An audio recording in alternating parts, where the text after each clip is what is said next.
আচ্ছা বন্ধুরা, দলের ক্যাপ্টেন হতে গেলে ইংরেজিতে কথা বলাটা কতটুকু জরুরি? রিসেন্টলি ভারতের স্পিন অলরাউন্ডার আর দিল্লি ক্যাপিটালসের ক্যাপ্টেন অক্ষর প্যাটেল ইংরেজি বলার দক্ষতা আর বাড়ির পার্সোনালিটিকে কেন্দ্র করে ক্যাপ্টেন সিলেকশনে যে মাথা মারা হয় সেটা নিয়ে কিছু মন্তব্য করেন। কালকে শুরু হতে যাওয়া ইন্ডিয়া ভার্সেস সাউথ আফ্রিকার প্রথম টেস্ট ম্যাচ শুরু হওয়ার আগে অক্ষর প্যাটেল বলেন, অনেকদিন ধরে একটা ধারণা চলে আসছে যে শুধুমাত্র যারা ভালো ইংরেজি বলতে পারে বা যাদের বডি ল্যাঙ্গুয়েজ ভালো তারাই নাকি ক্যাপ্টেন্সি মেটেরিয়াল। অক্ষর প্যাটেল বলেন, মানুষ বলে ও তো ইংরেজি বলতে পারে না, ও কিভাবে অধিনায়ক হবে? আর এই ক্যাপ্টেনের কাজ শুধু কথা বলা নয়, ক্যাপ্টেনের কাজ হলো নিজের টিমমেটদের বোঝা, তাদের শক্তি, তাদের দুর্বলতা চিনে নিয়ে তাদের থেকে সেরাটা বের করে আনা।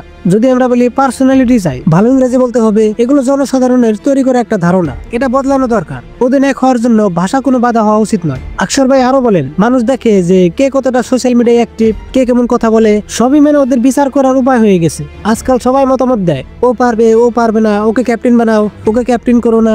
আমি চাই টিমে হালকা ফুলকা পরিবেশ থাকুক, কিন্তু কেউ যেন সুযোগের অপব্যবহার না করে। জেতার জন্য যা দরকার সেটা আগে করতে হবে, তারপর মজা করা যাবে। আমি এটা বিশ্বাস করি যে ভালো পরিবেশ থাকলে খেলোয়াড়রাও ভালো খেলবে। অবশেষে তিনি বলেন, আমি কোনো নির্দিষ্ট প্যাটার্ন ফলো করি না, নিজের ইনস্টিংক্টের উপর ভরসা করি, সবার কথা শুনি, কিন্তু সিদ্ধান্ত নিজের মতোই নিই, কারণ তোমাকে জানতে হবে যে তুমি ঠিক করছো না ভুল করছো। তো অক্ষর ভাইয়ের কথায় আপনি কতটুকু একমত কমেন্টসে বলে যাবেন।